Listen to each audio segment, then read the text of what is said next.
Scenes of joy and relief as 7 more hostages come back. Also some fear while they are released and concerns about the future of the deal. It's Unholy. I'm Yonit Levy in Tel Aviv. And I'm Bianna Golodryga in New York. Unholy, 2 Jews on the news this week with Bianna. Jonathan is on book leave. And Bianna, you are the perfect co-host this week, not only because you're a dear friend of mine and of the podcast, but also because you spent almost 2 weeks in Israel and saw the release of the hostages. Right now you're back in New York. So you're seeing a split screen, I assume, between what's happening here and the tragedy in Washington. It is a bit surreal to have been in Israel for 2 weeks covering the first 2 rounds of the release and then being here in New York, obviously covering tragic news of our own here in the U.S., a passenger jet collision with a Black Hawk helicopter killing 67 passengers between 2. It was the last time we've seen a plane crash this magnitude was about 16 years ago. So the split screen of seeing the images of the hostages coming home in Israel and then obviously covering here the devastation and the inquiries into this plane crash. It's been a very busy day for me, and I know it has been an extremely busy, 482 plus days for you, but who's counting? Yeah, I mean, we're recording this very late Thursday night, Israel time, afternoon, U.S. time. After another very long day here, we saw the release today of Gadi Moses, almost 81 years old, walking on his 2 feet and released from Gaza. He's from Nir Oz, so is Arbel Yehud, 29 years old. She was also released with him, and Agam Berger, the 5th out of the 5 lookout soldiers who were released. And we will add to that the release of 5 Thai citizens who worked in the kibbutzim on the border. They're all in their 20s or their 30s, caught up in a storm that wasn't their own. Frightening scenes of a mob surrounding the car of Gadi Moses and Arbel Yehud in Khan Yunis. They were forced to walk through this mob, a very chaotic handover, really a torturous scene there. But at the end of the day here as we sit, it's 11:30 at night. And they're with their families. I think that is the important thing in this 3rd round of the hostage release. It was quite something. You know, there have been this staged psychological warfare that Hamas had been conducting with the first 2 releases, especially the release of the female observers there, giving them diplomas of some sort, certificates, dressing them in uniforms. We all recall the images of seeing how they were abducted and tortured on October 7th. They were taken out of their beds in their pajamas, in their sweatpants. Nonetheless, you compare those images to what we saw today with Arbel Yehud and just the sheer panic on her face, the fright that you could see surrounded by thousands of people. And I was reminded by what so many of these returned hostages said was the most traumatizing experience. It was that return back home through similar scenes like this. Andrei Kozlov, one of the rescued hostages from last summer, said that when he entered Gaza on October 7th, he was surrounded by similar scenes, and he described it as savage energy. And those were the first 2 words I thought of when I saw those images once again of Arbel Yehud. And this caused the prime minister, actually the government, to really admonish the negotiations here in the process, delaying the release of the Palestinian prisoners because of this. Yeah, and it also makes you think when you think of the ministers in this government who voted against releasing these hostages. This was another indication of what they are going through over there. This is the people they are surrounded with. And I think the people who advocate this deal and say this is urgent to take out the people who are alive and to bring them home, I think that it underscores what many in Israel have been feeling. I mean, little by little, and you were here for the 2 first rounds, the release of Romy and Dawn and Emily in the first round, and then the 4 lookout soldiers of Nahal Oz, Karina and Daniela and Liri and Naama. I mean, those were moments. And today, Agam, their 5th friend, I think one of the happiest moments today was of all of them together. We should say the 4 that were still in the hospital could already go home. They wanted to wait for her, for Agam, in the hospital to hug her, to be with her. That friendship that was created in the most severe and extreme conditions between those 5 young women. No one there is older than 20 won. I mean, it's just a remarkable thing. They are, their strength, their solidarity, it's something that we have, it was hard to imagine before. And it was one of the first things that all of their family members, in terms of giving public statements, said after saying that they're so happy and grateful to be reunited with their daughters. Right after that, immediately, was they're not going to stop until all of the other hostages are home as well. And to see Liri, Nama, Karina, Daniela posting online on their social media pages, welcome home messages for Agam, and to see Agam walking through the hospital hall there as they were all reunited, it was something. And I just have to say, it was such a privilege. I can't think of a different word to describe being here for those 2 weeks, being in Israel and going to Hostage Square, and then on the day of the release of the 5 female observers to actually be with the family of Daniela Gilboa. Her uncle, Razi, invited us into their home in Petah Tikva, and we watched in real time as they saw their niece, their family member, come home. I heard him speaking with Daniela's mother shortly after. It was so important to see that, to be there, to bear witness to it, because for a glimmer of a moment, you saw life return to so much of the country, and especially their families. It was an incredible experience.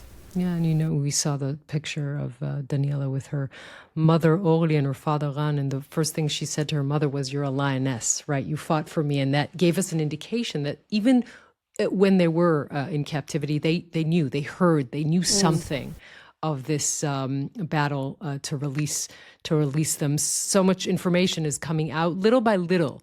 We know that Nama said that she was alone for 50 days. There was this story that came out that when she finally saw someone, another hostage, she said, "Are we still alive?" I mean, just think of that. And we'll talk to a psychologist who is an expert on trauma later in the show. But just that feeling, we can't even begin to imagine. And I saw those sort of posts that began to say, they look okay, right? Yeah, but we don't know what they've been through. The physical abuse, the emotional abuse after the psychological 480 days. Yeah, I mean, that's, and we should also probably remind our listeners that you and I spoke to Ayelet Shachar Levi, Naama's mother, back in July. She was full of confidence that she will see her daughter. And she talked to us about how she cannot allow herself to not fight. And she wakes up every morning thinking how to, help her daughter today. I think we should probably listen to a little bit of that. I said it during that interview, and I meant every word when we described her as Ayelet versus Goliath, right? It's one mother who had taken on the world, determined to do whatever it takes to bring her daughter home. At the same time, was taking care of her 3 other children. She was traveling the world. I remember the first thing she said to me after October 7th is that when she heard Nama was kidnapped, her first reaction was, well, go get her. Go get her. And that's what she was able to accomplish. Ultimately, she got her daughter home. And this collective unit of parents, these 5 parents, what the subunit that they became in terms of making these decisions, very painful decisions. At first, they didn't want to advertise that their daughters were in the military at the time. They thought that it would jeopardize their release and their welfare.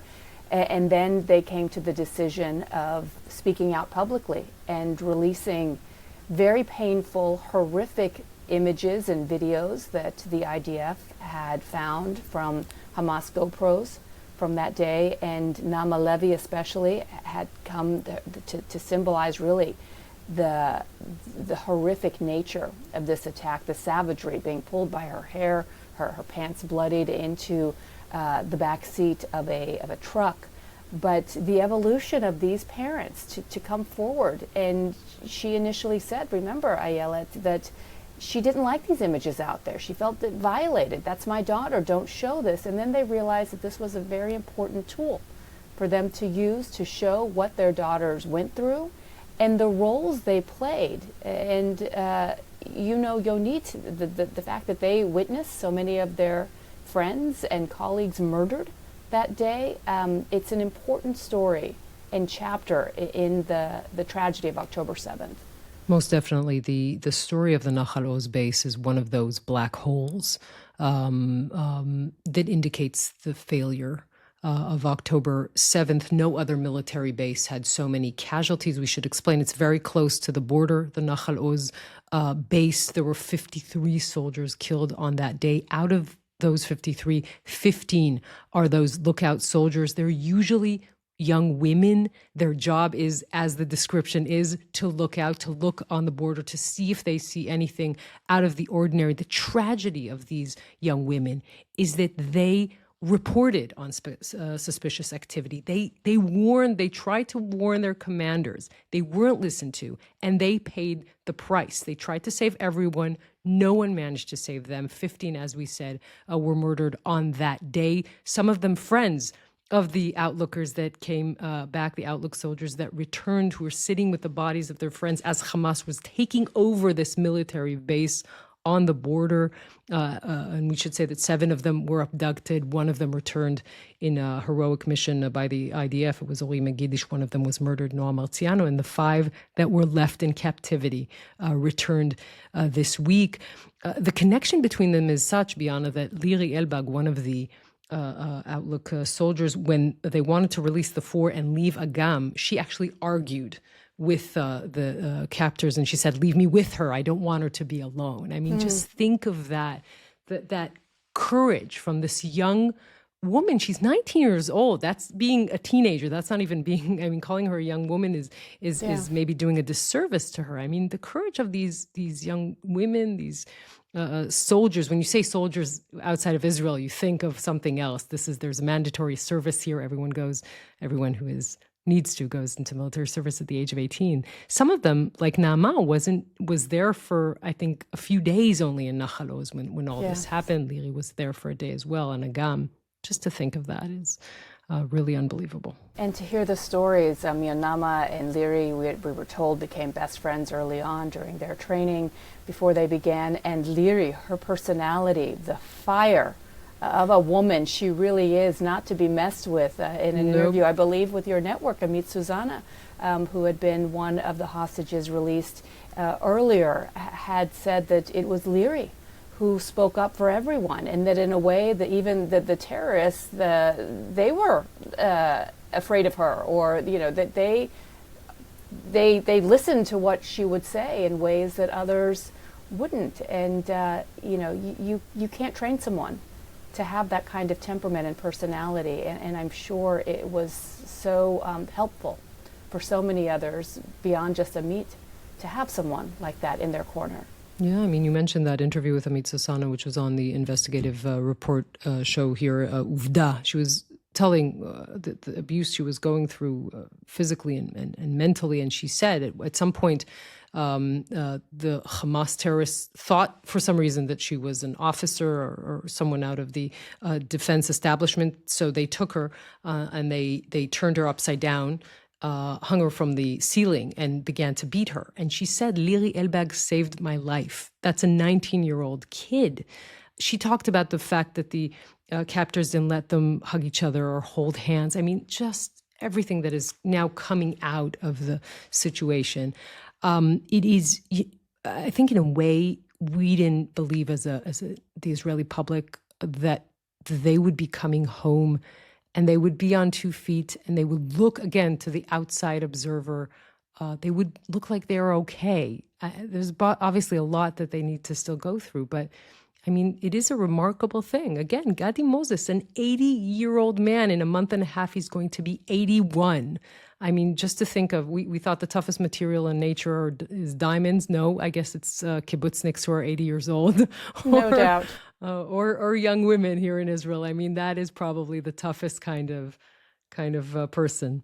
No doubt, no doubt. And to see their reunions with their families, with their loved ones, and to hear that there were moments that they were aware of news updates, news reports, that their parents, their families were fighting for them. They'd actually said that they would encourage people to continue speaking out for the hostages that remain in Gaza, because that little bit of a window to the outside world, knowing that there are those that are still fighting for them, gave them life too. Remember the psychological trauma and warfare that many of these hostages said they endured at the hands of their captors, who had told them they've forgotten about you, your families have moved on, they're trying to kill you, they don't want you back. You hear that time and time again. You can imagine how that sinks in and how that affects you psychologically.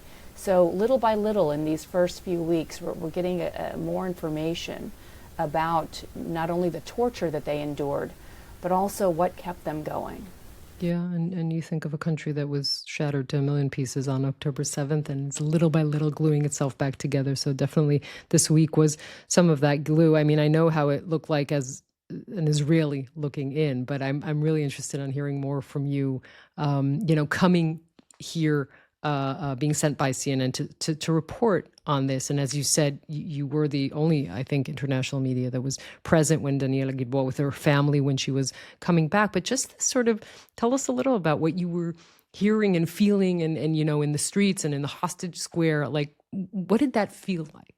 Well, this was my first time, this is my fourth trip, I think, to Israel since October 7th. But my first time that I spent as much time as I did in Hostage Square, almost every single night. And even after I was there, I landed the day that the deal was announced. And so minutes later, we rushed to Hostage Square. And what was a bit surprising in the moment was that there wasn't a celebratory feel.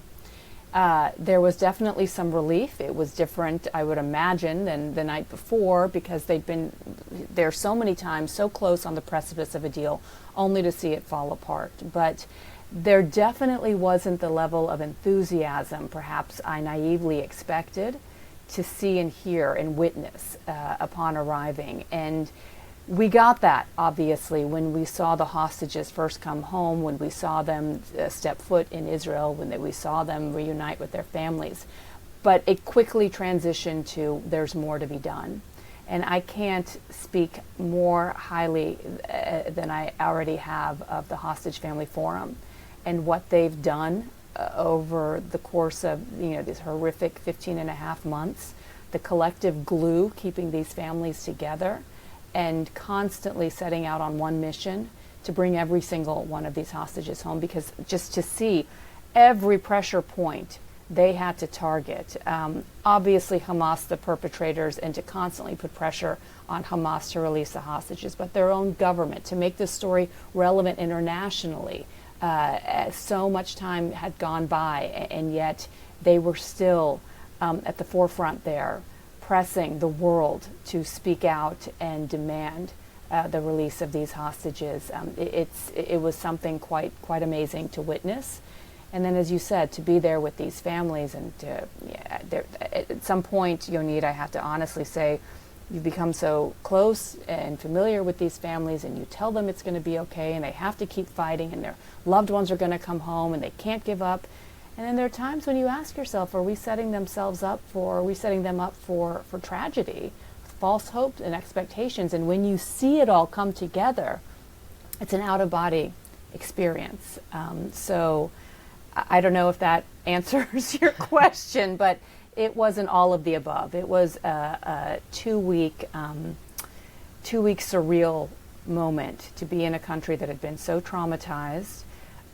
Every release had hiccups, as we know. Hamas had reneged on some of its deal, and there were times when hostage names were released that weren't supposed to be on the certain list. So no one actually breathed comfortably in these 2 weeks, and I would imagine that's been the case for you and the country as a whole. But when people say that the country can't heal until everyone's home, that's true, and it's important to witness that firsthand. Yeah, we'll hear a conversation soon, and I think that is the bottom line of that conversation. We have to talk a little bit about the politics of this deal, because, of course, we know that Netanyahu and his coalition, a fragile thing right now, specifically after far-right minister Ben Gvir quit over this deal, Smotrich threatening to still do that if Israel doesn't return to the war. But I found it quite interesting that the special envoy, Trump's special envoy, Steve Witkoff, who is here today, met with Smotrich. And something that Smotrich wrote on Twitter, I found interesting when you read it or try to read it between the line. He said, "We discussed the great importance of the return of the hostages," says Bezalel Smotrich, who voted against the deal, we should say. And he also says, "We talked about critical steps and the new outside-the-box thinking that the United States is promoting," which is interesting, because Netanyahu will very soon be close to hitting a wall with this. On the one hand, he has the Trump administration pretty clear on saying they want the deal in all of its phases, which means ending the war. The same breath, the Trump administration is also saying, get rid of Hamas. So that doesn't work together. The clocks on that are not synchronized. And on the other hand, you have a coalition that is threatening parts of it, Bezalel Smotrich specifically threatening Netanyahu, you have to return to the war. How is that going to look like when we're after the first phase, which we will be in that point in a few weeks? The Israeli public and the hostages, the families of the hostages still there, are going to push Netanyahu to continue. The Trump administration probably going to push him to continue. How is that going to look like? We are, he's driving fast into what looks like a wall. And even the maverick that is Netanyahu, it makes you wonder, what is he going to do at that point?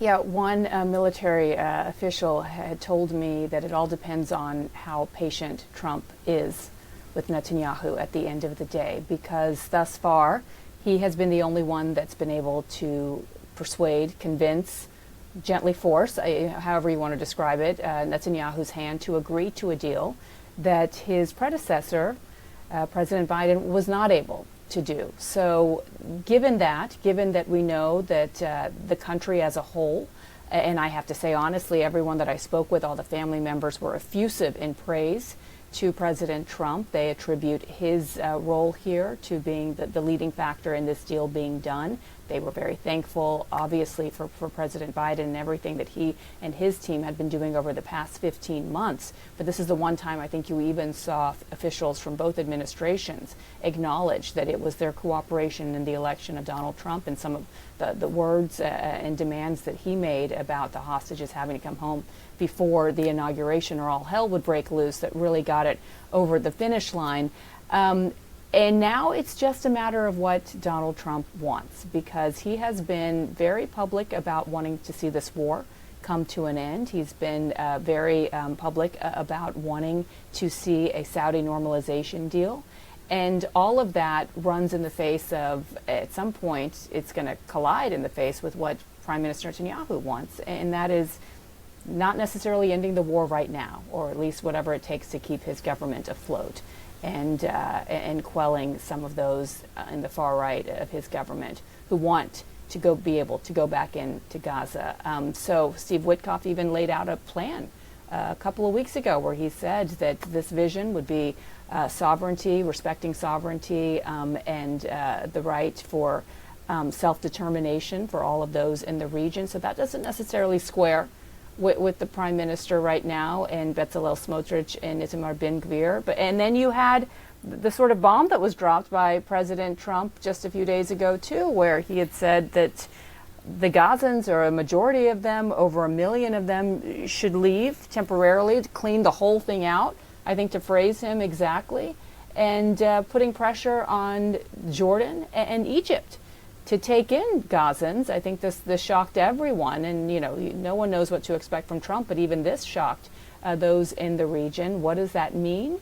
There's no feasibility, really, if something like that happened. Yet he's doubled down on it. It's a lot of unknowns. A lot of plates in the air. Yeah, it's a lot of plates in the air. But I think what we can agree on is that it ultimately comes to whatever Donald Trump wants to do, because I can't imagine who else Prime Minister Netanyahu would turn to.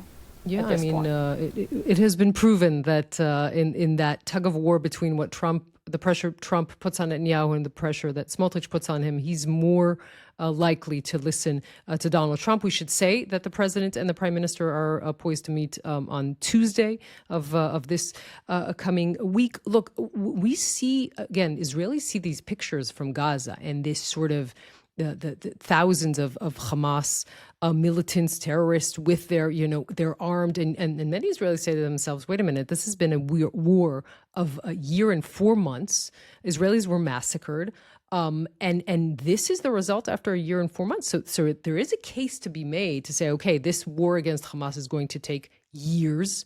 It's probably not going to be in the same formation that we saw in the past year and 4 months, but the war against Hamas will continue. There are people who are saying in the IDF as well, as long as you don't have an alternative, if you did not work on an alternative to Hamas, then this is still going to be as weak as they are. They're still going to be the strongest power in Gaza. So that is a question as well. If you bring back all of the hostages, you end the war, still Hamas is clearly in power there. What do you do with that? I think that is still an open question. We talked about the parents, by the way. I just wanted to mention this because I thought it was really a beautiful moment and relevant to Unholy when the parents of the four lookout soldiers were talking after they returned, and I found it heartwarming that both Orly, who's Daniela's mother, and I think it was Yoni, Naama's father, said when they said their thank yous, they said thank you to diaspora Jews. They said they supported us, they were with us, and they wanted to thank them. By the way, almost none of the parents, I think 3 out of them, did not say thank you to Netanyahu. The one who mentioned him is Liri Elbag's father, Eli. He said Netanyahu showed courage. He also said, we will settle the score with the ministers who voted against the deal. We know where Leary got her courage from. Just yes, taste I of mean, that. Yes. that is The apple didn't fall far from the tree there. It was, but you're right. When I was there, I interviewed Gideon Sar too, and I brought to him what you've been discussing with Jonathan for so long now, and that is this real schism that we'd seen for months that became public between the defense establishment and the prime minister and some of those far-right members of his coalition, former defense minister Gallant, all saying last summer that the situation was ripe for a deal, that Hamas had been decimated enough, its leadership had been killed off. It was no longer a military threat to Israel the way it was on October 7th, and that now was time for a deal. And when I raised that with him as to why they couldn't get to this place sooner, he said, no, look at the images that we're seeing come out of Gaza right now. Hamas is not decimated. I disagree with that assessment. Now, one can say this was all much of a show, too, put together by Hamas. Their leadership was killed. I mean, this was a very staged programming, and not only to impose psychological trauma on Israelis, but to show the world. Perhaps I would even imagine the PA and Mahmoud Abbas. You think you're going to come back to Gaza here and take over leadership? Think twice. Because we're still here, we're still in charge, and until something is squared away, you're going to have Gazans as well who are going to be subject to the brutality of Hamas. And what was important also in that message, Yonit, is that the psychological trauma was not just upon Israelis to see them in full force in their military uniforms to show that they're here. It was also, I think, a message to send to the Palestinian Authority in Ramallah, saying, you think you can replace us in leadership here, think again. And sadly, of course, it is the innocent civilians in Gaza who've been under the control of Hamas for so many years now, who are also victim to this horrific terror organization. You're right. It was a message sent to Israelis, but also very much a message sent internally by Hamas to the Palestinian Authority. You mentioned collective trauma, and we thought that this week the right thing to do because of the situation that this country is in and the situation that the hostages are in, the hostages' families, to talk to someone who's an expert on trauma, how to help these hostages coming back and their families and the nation as a whole.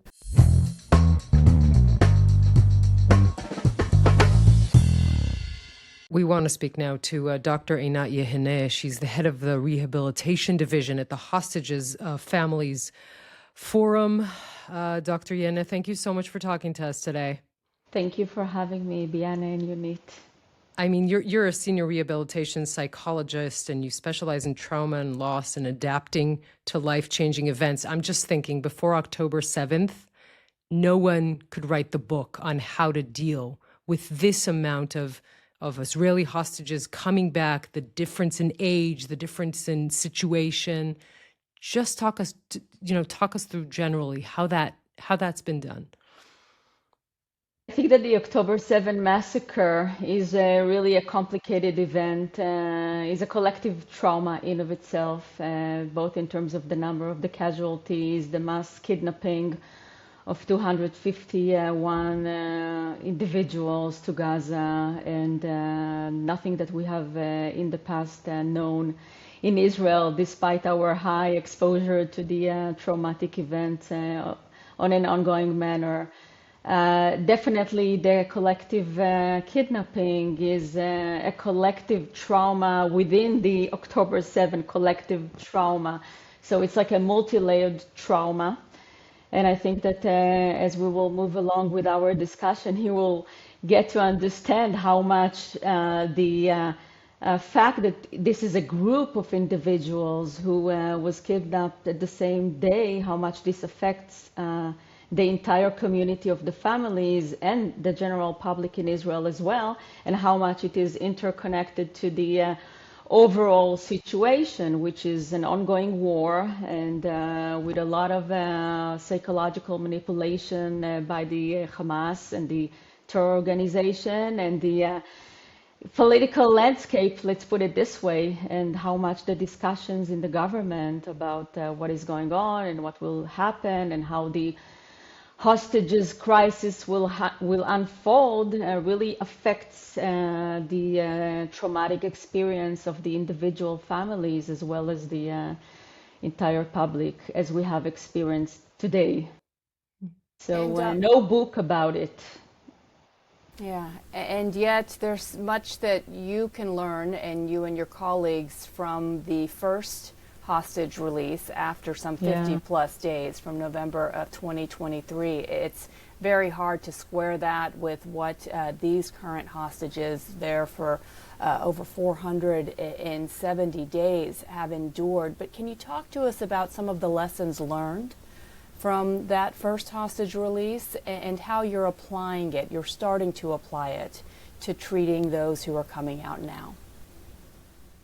So I happened to conduct over 50 in-depth interviews with hostages' families with different indications, those who are still waiting, those who have their loved one released, and those who got over time an indication that their loved one is not alive anymore, is deceased.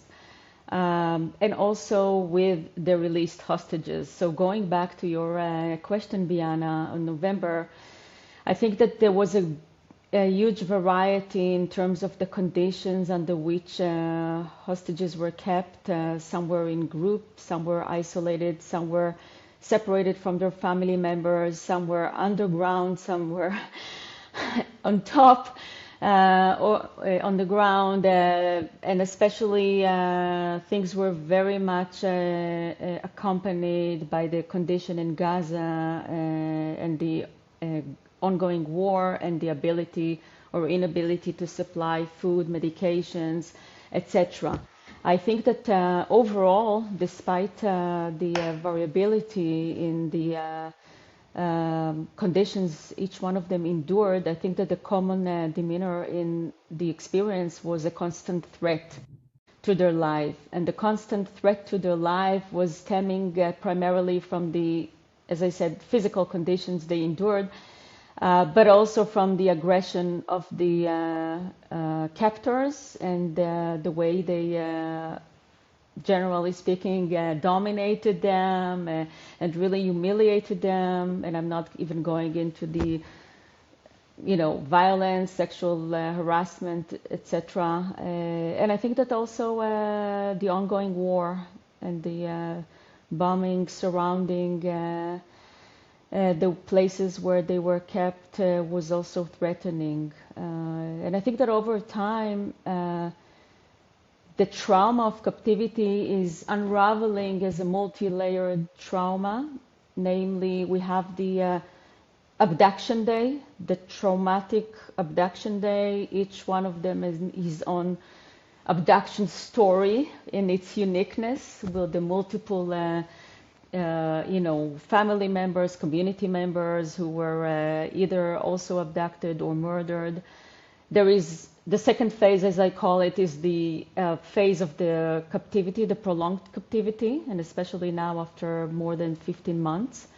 And I think that also the release also came out as a theme, emerged in my interviews with the hostages as a theme that was really, many of them experienced it as a life-threatening moment. And I think that today we have witnessed horrible pictures, and every day it seems like each one of them is really escalating. The way Hamas is really staging the scene of the release, even the choice of the colors of the clothing of the released women, the certificates, the people, the frustrated civilians in Gaza, lots of hostility, aggression, armed men. This is something that is really, really unsafe, and we have to secure from now on the well-being, the physical and the emotional well-being of the hostages in their upcoming releases. This is something that is really forbidden. Yeah, as you mentioned, what we saw today with Gadi Moses and Arbel Yehud when they were released in Khan Yunis. There's such a, as you say, each one of these people held captive has a different story, and the randomness, even the cruel randomness of the people who had more time above ground and those who were held underground, and the people who were with others and the people who were alone. I mean, everything is such a specific story. But out of the conversations that you've had with the Israelis that returned, can you underline one thing or more than one that helped, that can help all of them? Is that time with family? Is the control that they regain over their lives? And what are the things that can help? I think that each one of them really demonstrated a lot of tenacity and resilience. And even though we see now sort of euphoric pictures, we have to really understand that these pictures do not really tell us anything about what they have endured, and the internal scars and the internal deficits in their body. Having said that, I think that many of them, and this is also something that came out in my interviews, could not really rehabilitate themselves as they had to immediately join the advocacy efforts to release the others. Some of them really experienced survival guilt, and many of them advocated either to their biological family members or to their psychological family members, those who were kept with them. I think that being able, Yonit, back to your question, to talk about the trauma, to have it receive its recognition by the by the public. I think that really doing things, even I would say this is something that also applicable to the families themselves in times of helplessness and hopelessness, doing things really underdot the helplessness. So the advocacy, the talking around the world, some of them really had to lose their anonymity, which wasn't, but many of them were able to overcome it and even to utilize it in order to really achieve the bigger goal. Many of them still naturally experience problems in reintegrating into life. This is again a very severe and radical life event to be held in captivity. It changes your identity, it changes your ties with your close family circle, friends. inability to resume their vocational horizon, many post-traumatic symptoms, and also complex trauma, inability to trust the world. And I think that also there is many of them experience sense of abandonment by the state. And I think that the ongoing crisis really affects their healing process, not only theirs, but also ours. Some of them even don't get treatment yet, psychological or psychotherapy, because they suspend their ability to really focus on themselves, because they really have a bigger mission now, which is to rescue the remaining hostages. The guilt that you speak of, and the mission that they also bear to bring all of the hostages home is very real. I'm thinking of Maya and Itai Regev, whose friend Omer Shem Tov is still in Gaza. Hopefully on this list we'll see him home soon in phase 1 of this deal, but they are constantly advocating for his release, and they have made a pledge to themselves, to Omer's family, that they won't stop until they're home. And that's just one example of many that we've heard of hostages that have come back, that continue to fight for all of the others. I'm wondering how important it is, and what the best and most effective way of reintroducing agency, decision making, even at the smallest level, for these hostages that have endured sheer hell for 482 days and not having the opportunity to make any decisions on their own, being told what to do, where to sit, when to talk, some coming out and whispering because they haven't spoken in such a long time. How do you start allowing that and integrating that into their recovery? I think that going back to the question about the lessons learned, one of the biggest things was whether or not this time in this sequential releases there should be cameras and pictures, and whether or not the public should be able to see. And there is always this debate, oh, the public, don't forget, these people are eventually not really your children. They return back to their own families, and they go back again to be private people. So please respect their privacy. And I have to say that the public is part of this ordeal, and you cannot, this is like a public event, but it's also a private event. So sometimes the boundaries are blurred, but the public is part of the advocacy effort. The public is part of the fight, and families are building solidarity with the public. But going back to the thing about the cameras, I was personally surprised with how much, families were willing to share. I was expecting it to take more time. And here again, there is a variety and had differences between families. Some really released information and picture immediately, and others are waiting with this. So we have to respect the privacy. This is one thing. And I hope that the hostage himself is deciding whether or not his pictures, because these moments are really, it's a form of a catharsis. So I don't know exactly how good is the judgment of people in such an emotionally overwhelming moment. But hopefully the hostages are also being asked for the permission. Another thing is, I think that all the interrogations, both in terms of the intelligence interrogations, and each released hostage is actually bringing a lot of information, is a proof in of itself to the harsh conditions in captivity. Hostages from November brought a lot of information to the waiting families about whether or not they met their loved ones. This was really, really impactful. And also now, I think there is also hope, and there is also fear.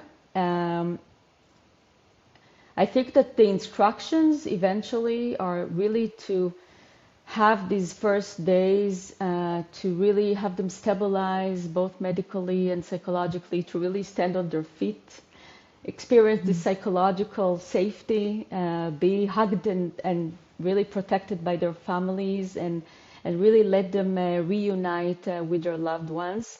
And all the psychological questioning and even intelligence interrogations and stuff like that will be waiting. In November, I think that many of them were interviewed and questioned and assessed really at the first 2 days, and this information was also, let's put it this way, leaking into all kinds of reports that later on were published publicly, and there was also a violation of the privacy. So we don't have to ask too many questions. We have to let it surface the information organically. Ask them even if they want to eat, would you like to eat? What would you like? Like really let them make simple decisions about their body, about what are they up to do in the next few minutes, etc., and to build it gradually.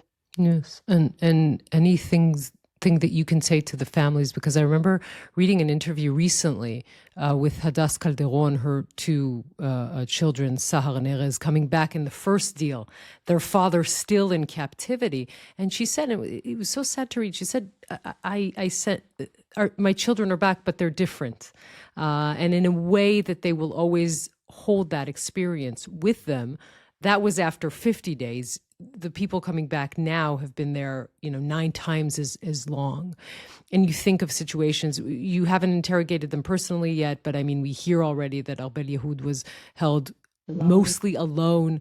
Naama Levi was alone for 50 days. We know already from the testimonies of Amit Sosana coming back and others, they weren't allowed to hold hands. They weren't allowed to comfort each other. What does all that do to one's psyche, and how to help these people after everything that they've been through? I think it's a very big question.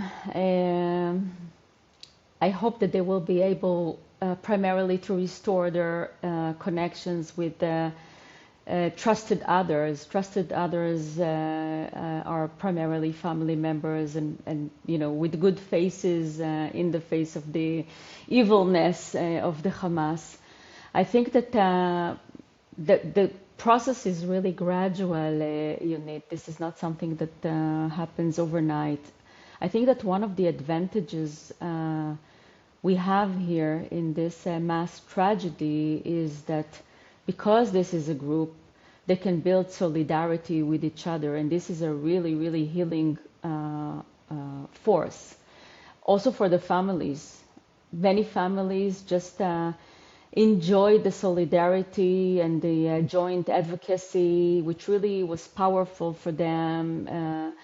And the sort of a support group, and support group has a lot of power in healing. This is not just a personal trauma. This is also a collective trauma, a group trauma.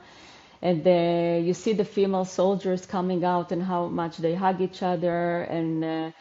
And I think that connection, abduction and kidnapping is a trauma in a relationship with your country, a relationship with the captors, a relationship with yourself. But I think that the healing force is really, you heal within a connection, within a trusted and positive connection. And this is something that takes a lot. And I think that each one of them will have his own challenges in terms of finding his own path in life. And definitely, and this goes back to rehabilitation, there is no full cure. In rehabilitation, we don't speak about complete cure. We talk about a recovery journey, and a recovery journey inherently encompass deficits. Some of them will have to endure symptoms and all kinds of residual manifestations, let's put it this way, throughout their life. You mentioned Yonit, the Hadas Calderon, and I spent time last year with her and her son Erez, and who was I think 11 or 12 at the time, and had been home for a few weeks. And just to your point about letting them recover in their own way, he was spending the majority of his day playing Fortnite And Hadass said that she didn't like it, but that the experts had told her that was his way of controlling a situation and killing the bad guys and slowly having, again, that word agency and control over everything that he's doing. Imagine compounding on top of that is the concern for their father, who is still not home. How are the families who have yet to see their loved ones come home, who are in not even phase one of this deal, but phase two, on the one hand rejoicing because they're so happy for these other families that they've become one collective unit, truly, these hostage families.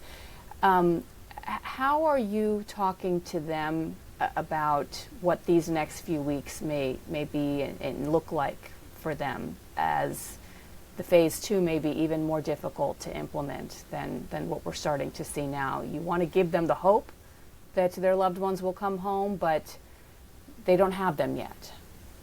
Exactly. So you are touching on a very painful topic, Bianna, because I think that going back to October 7, all the hostages' families started from a similar status of having their loved one disappear. Then they sometime over time got the indication that they are kidnapped, hostages status as we call it. And I think that unfortunately over time there began to be subgroups. Those who are still waiting, those who received the sign of life, movies, those who immediately received the deceased, their loved ones were declared dead based on intelligence information. Some were rescued, their bodies were rescued and brought to burial. So, and even now in this fragile, very fragile, we have to say fragile because its sequential nature is really adding a lot of tension and apprehension among the families. But even now, there are very, very complicated situations where people who fought together are being included in the list and not included in the list. So the emotions are mixed. Obviously, everybody is happy for those who are relieved. There is a relief and there is a hope that if this happened to them, this might happen to us as well. But having said that, and I think it's natural, there is a lot of jealousy. And I think that the release is a trigger also for those that their loved ones were murdered, who fought for their release. And because this deal took too long, they didn't get to this moment where they hug their loved ones. So there are a lot of emotions experienced simultaneously, and especially the fear that there won't be a second part to release the others. And I think that it's really important to also mention the families of the deceased hostages who hold one foot in their traumatic bereavement, which they cannot even really start to process their grief because they still advocate to bring their loved one to burial in Israel. So they have this ambiguous loss combined with traumatic bereavement, and this is something that we have never really experienced this way. And as time elapses, there are chances to find their loved one and bring them back to be buried in Israel. The chances are lowering. So lots of subgroups, lots of emotions, very complicated. And I think that the way we deal with it is that we really hold our hands and continue to do whatever we can, which is to really stay united, to demonstrate solidarity, and to really aim for the achievement of the end goal. And the end goal here is to have all the hostages back in Israel. Otherwise, we will have no recovery, even as a society. This is a trauma within our society. This might have to be our last question, even though it opens a whole different discussion. But let's talk about the collective trauma of the Israeli society and what to do with that, because obviously we're still very much in that trauma phase. I could just tell you that I think it was around January 2024. We have conducted a research about the collective trauma.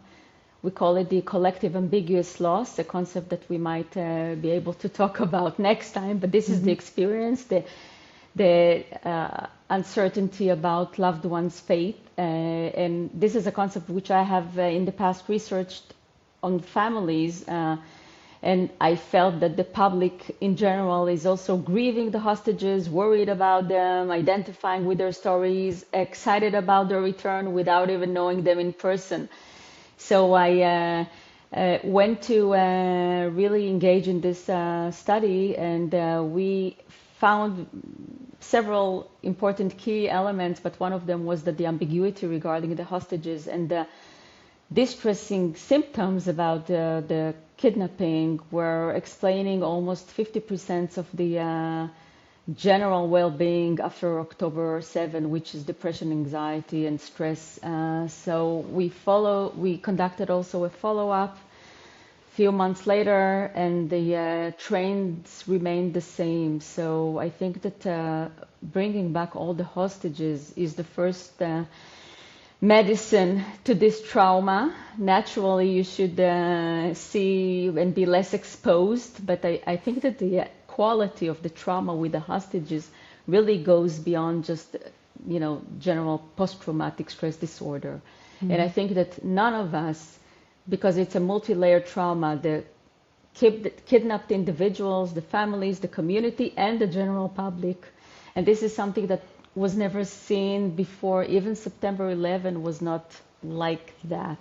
Mm-hmm. And this is because Israel is a small country, and we found in our research that every one person out of 8 was familiar, not to say close acquaintance, but familiar with a hostage. And I think that everybody is waiting for the hostages, and this is still not a post-traumatic. We're still in the trauma, and the trauma needs to be over. We need to regain closure and to conclude this war for the best of all of us. Dr. Einat Yehene, Head of Rehabilitation Division at the Hostages Families Forum, thank you so much for talking to us. Thank you for inviting me. Thank you. Thank you.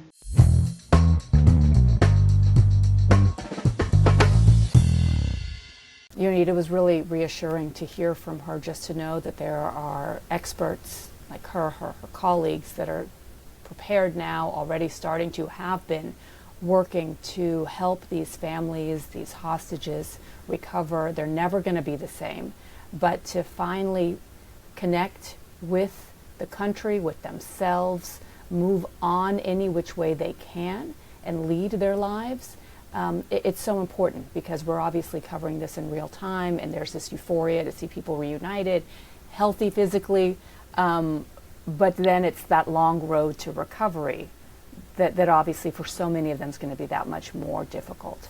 Yeah, and there's so many interesting things that she said. I think one of them was that kind of the strength in numbers. I mean, of course, there's such a huge group of hostages, but the fact that some of them were together, they're coming back to, together, gives them some sort of hope there, and that they can. She said we call it recovery, right?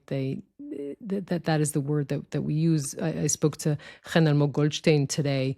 Her eldest daughter Yam and her husband Nadav were murdered on October 7th. She was abducted with her children, her 3 other children, and she came back after 51 days.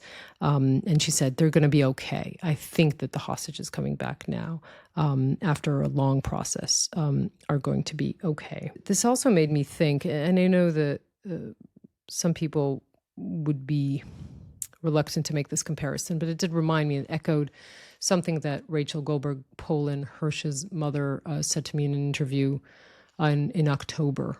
She was talking about how they are going to or trying to continue to live their lives. And she said some people after Auschwitz was liberated, some people left the camp and somehow managed to live a full life. And some people left Auschwitz, but it never left them. And again, I know that comparison to some is jarring. I think specifically in this week of Holocaust Memorial Day, International Holocaust Memorial Day, because Israel does commemorate it in May. But the fact that the whole world did commemorate this, we will dedicate a whole show in the next few weeks to that discussion. But we are here a year and 4 months after Jews suffered the worst massacre since the Holocaust. And it does, make you think about that, about the collective trauma, about how this nation that was built on that trauma is now going through another experience and how to live with it. And of course, when parts of the world are looking at Israel and pointing and saying, genocide, all that comes together this week particularly. And 80 years on, you think you've learned as much as you possibly can from the survivors of the Holocaust, and yet here we are as their numbers sadly are dwindling, those that are still among us. There's still so much to learn from their stories, from their recoveries, from their moving forward determination to start new lives, to start more generations, and to think that if there's one silver lining is that there's much more help available, mental help, traumatic help, experts that are there in ways that survivors of the Holocaust didn't have at their side. We are very close to the end of our show, but you know this show very well, so you know what comes next. Bianna? About Mensch and chutzpah, yes? There is something like I've that. only listened to every single episode and then, sometimes more than once. I'll give you the Mensch. Okay. Because you're the guest. Thank you, my friend. So can I make it a little personal in the sense that I was supposed to run the Houston Marathon. I grew up in Houston, so it's my adoptive hometown. And every January they have a marathon, and I was signed up to go. And then obviously I got a much bigger assignment and much more important in coming to Israel. So I wasn't able to run. There's always Houston. But the reason I bring this up is because the winner of the Houston Marathon is an Israeli marathoner. And he had an incredible run. It's a personal best time of 2 hours and 6 minutes. Hemro Alemi, I hope I'm pronouncing his name correctly. He said to the Houston Chronicle that my country is going through tough times, and right now the win is not for me, but for my country. I'm happy to get my country mentioned in this context. He was born to an Ethiopian Jewish family and immigrated to Israel 2 decades ago. So my dad made it known that perhaps I could have beaten him, but since I wasn't there, it's very rewarding to see that there was an Israeli connection there. Still stuck on you were going to run the Houston Marathon. I'm still on that. I didn't even get over that. No. But I think that's a very worthy Mensch winner. Agreed. I'm thinking, since I don't have a very good, since this is a special week here in Israel, I don't know if celebratory is the right word, but definitely special days in which we are finally seeing the hostages released and coming home. We have decided to throw chutzpah word out the window this week. It will wait for Jonathan's return. Breaking all the rules here. Breaking the rules. That's what we're doing. Bianna, thank you so much. It's always such a pleasure to have you on. And thank you very much for this and for being here and reporting. And we're sorry that you left. You decided to go home. I'm just saying that was a decision. We'll be back very soon, and you know that. Thank you. Thank you for having me. Thanks so much. And thank you to Michal Porat. And we will be back with a new episode of Unholy next week.